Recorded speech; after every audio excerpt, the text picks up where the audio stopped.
अस्सलाम वालेकुम एवरीवन, कैसे हैं आप लोग? ठीक ठाक हैं, खैरियत से? This is Abu Bakar Ahmed, a level business teacher.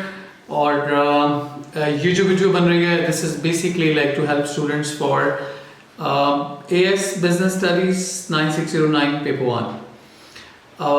In fact, like in the last many days, I've been checking many responses coming from my students. तो उसमें कुछ कॉमन मिस्टेक्स थी, कॉमन प्रॉब्लम्स थे, तो I thought why not to make a video on it, because अगर मेरे students mistake करें after repeated guidance to them, तो डेफिनेटली बाकी स्टूडेंट्स की गलतियाँ कर रहे होंगे।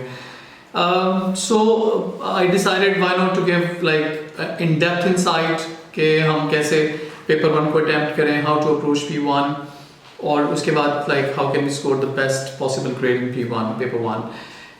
Paper 1 is the most scoring exam of business. I'm not exaggerating about it. Like 40 marks का paper होता है. I hope you have an idea. Section A will be 20 marks. 4 compulsory questions and you have to attempt all of them. और फिर section B के अंदर 2 ऐसे questions होंगे और आपने उनमें से एक attempt करना है.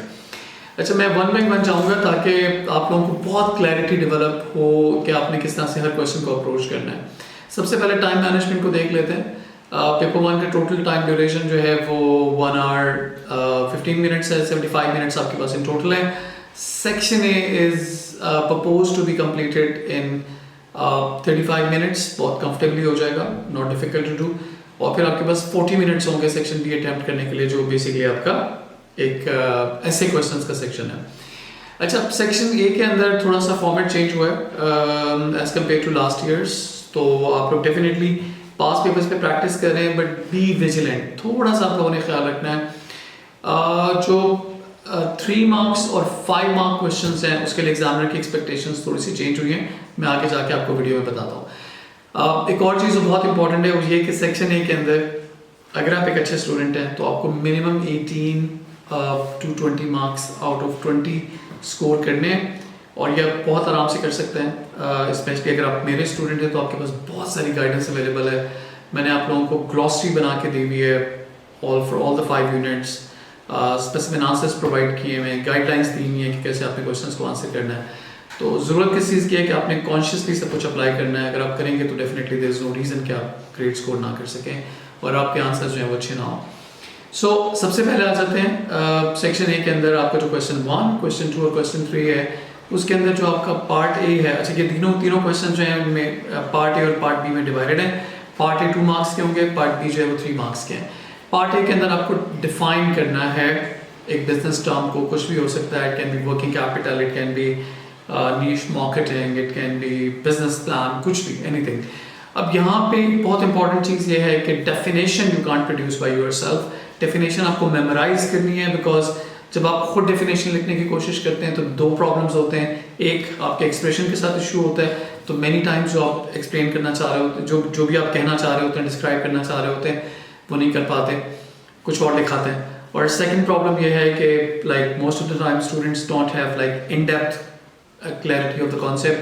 तो उसकी वजह से वो कॉन्सेप्ट को प्रॉपर्ली डिफाइन नहीं कर पाते. तो ईजिएस्ट वे ये है कि आप डेफिनेशंस को मेमोराइज करें. I have given all of my students a complete glossary जिसमें यूनिट 1, 2, 3, 4, 5 सब में जितने भी कॉन्सेप्ट्स हैं उन सब की डेफिनेशंस एग्जिस्ट करती हैं. तो प्लीज़ उनको मेमोराइज करें. It's not difficult to do. उनमें से बहुत सारे कॉन्सेप्ट्स आपको पहले से आते होंगे, but once you go through them like twice और थ्राइस तो आप कंफर्टेबली उनमें से मेजॉरिटी कॉन्सेप्ट्स को मेमोराइज कर पाएंगे.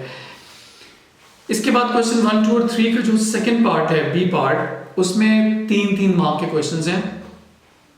प्रीवियस जो पैटर्न था एग्जामिनर का वो ये था कि वो उसमें कोई भी 2 पॉइंट्स को एक्सप्लेन करने के लिए कहता था. Explain 2 advantages of business plan, या explain 2 qualities of an entrepreneur, explain 2 benefits of niche marketing, कुछ भी.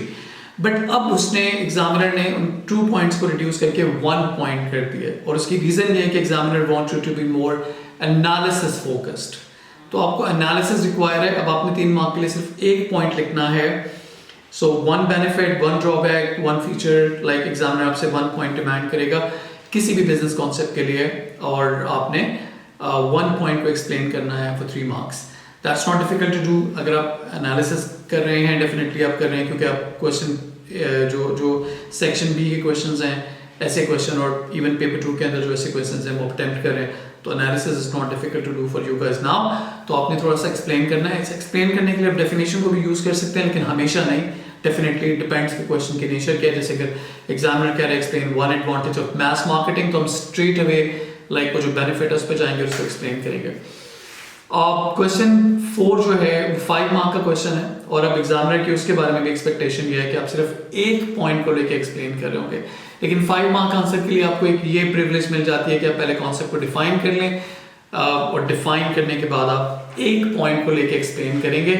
Even for 5 mark question you don't have to go for like multiple points. Please be very very clear about it. It's very important, because अगर आप multiple points को explain करना शुरू कर देंगे तो आप एनालिसिस के लिए मार्क्स लूज करेंगे। एग्जामिनर आपका सिर्फ एक पॉइंट चेक करेगा और उसमें जो भी उसको एनालिसिस मिलेगा उसके अकॉर्डिंगली वो आपको मार्क्स देगा।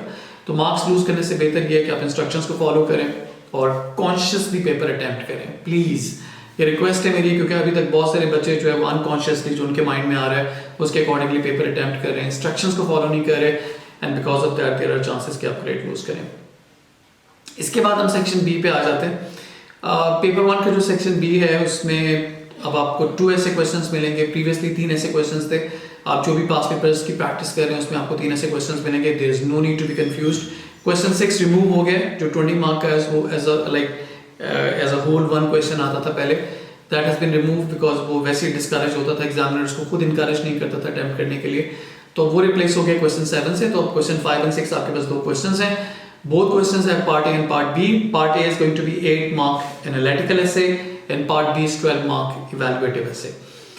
अब थोड़ा सा हमने अंडरस्टैंड करना है कि इन क्वेश्चंस को कैसे अप्रोच किया जाए। It's very important. देखिए, part A analytical essay for 8 mark only 2 point essay है।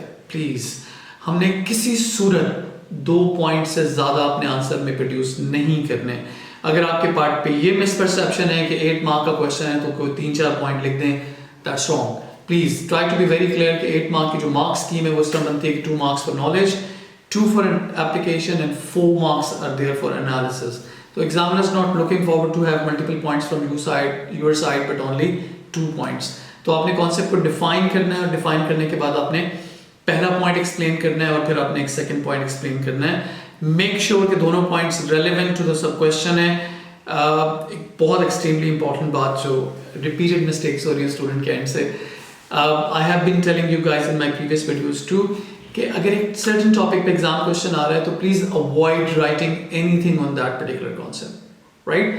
मार्केटिंग रिसर्च पे क्वेश्चन आ रहा है तो डजंट मीन कि आपको जो मार्केटिंग रिसर्च के बारे में आता है वो सब अपने आंसर में इंक्लूड कर लें, आपको मार्क्स नहीं मिलेंगे। You have to correctly understand examiner क्या पूछ रहा है और आपने उसको उसी तरह से रिस्पॉन्ड करना है। जो क्वेश्चन है उसको आंसर करें। प्लीज एग्जामिनर को अपने नॉलेज से इंप्रेस करने की कोशिश मत करें।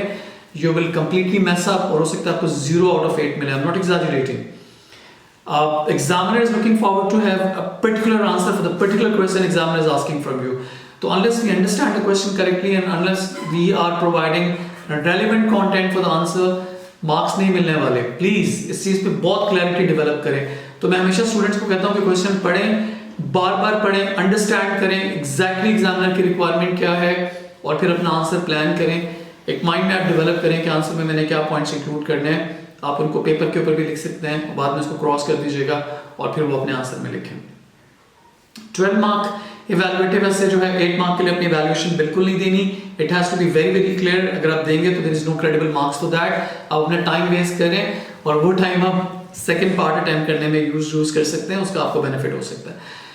जो 8 मार्क इवैल्यूएटिव है, सॉरी 12 मार्क इवैल्यूएटिव ऐसे है जो बी पार्ट है क्वेश्चन 5 और 6 का, उसमें आपको इवैल्यूएशन प्रोवाइड करनी है। Again this answer should be like 2 to 3 point answer, that's it. आपको 2 to 3 पॉइंट्स कवर करने हैं। इससे ज़्यादा पॉइंट आपको आंसर में इंक्लूड नहीं करने 12 मार्क के लिए। प्लीज अगर आप मिसगाइडेड हैं तो यहाँ पे अपनी करेक्शन कर लें, बिकॉज अनफॉर्चुनेटली मार्केट में बहुत सारे अनट्रेन्ड टीचर्स हैं, बहुत सारे इनएक्सपीरियंस टीचर्स हैं, बच्चों को मिसगाइड करते हैं। तो it has to be very clear on your part कि आपने 12 मार्क ऐसे में 2 to 3 पॉइंट्स कवर करने, इससे बियॉन्ड आपने नहीं जाना। तो आप अपनी कन्वीनियंस के लिए आंसर को डेफिनेशन से स्टार्ट कर सकते हैं, बट लेट मी क्लैरिफाई 8 और 12 मार्क में डेफिनेशन के मार्क्स नहीं है। It has to be clear as well. Examiner is not giving you marks, definition लिखिए तो 2 मार्क मिल जाएंगे, नॉट एट ऑल। एग्जामिनर आपको मार्क्स अवॉर्ड कर रहे हैं knowledge, application, analysis and evaluation के। हम 12 मार्क ऐसे की बात करें तो नॉलेज हमेशा सिर्फ डेफिनेशन की फॉर्म में नहीं है। नॉलेज जो भी आप क्रेडिबल कंटेंट लिख रहे हैं, जो रेलिवेंट है क्वेश्चन से, वो आपका नॉलेज है। एग्जामिनर आपको उसके लिए मार्क्स अवॉर्ड करेगा। लेकिन स्टूडेंट्स के आसानी के लिए इनको कहा जाता है कि आप डेफिनेशन के साथ आंसर स्टार्ट कर लें, ताकि आपका वो जो एक बैरियर है आंसर स्टार्ट करने में, वो ब्रेक हो जाए। तो डेफिनेशन से आंसर स्टार्ट कर सकते हैं, बट उसके बाद आपने 2 रेलिवेंट पॉइंट एक्सप्लेन करने हैं।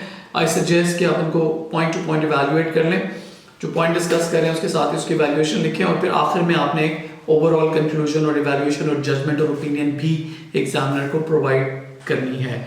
तो प्लीज़ ये इंस्ट्रक्शंस फॉलो करें, बिकॉज हो ये रहा है कि स्टूडेंट्स आर बैडली मिसगाइडेड। एक और बहुत इंपॉर्टेंट चीज़ है, some untrained non professional teachers are guiding students के आंसर के बीच में डेफिनेशंस लिखनी है आपने। That's not at all required, और वो करना इनफैक्ट जाती होगी, बिकॉज एग्जामिनर उसको डिस्करेज करता है। आपने नॉलेज इस फॉर्म में प्रेजेंट नहीं करना कि आप डेफिनेशंस दें। Too many definitions in your answer will destroy your answer, और आपको उसके लिए मार्क्स नहीं मिलेंगे।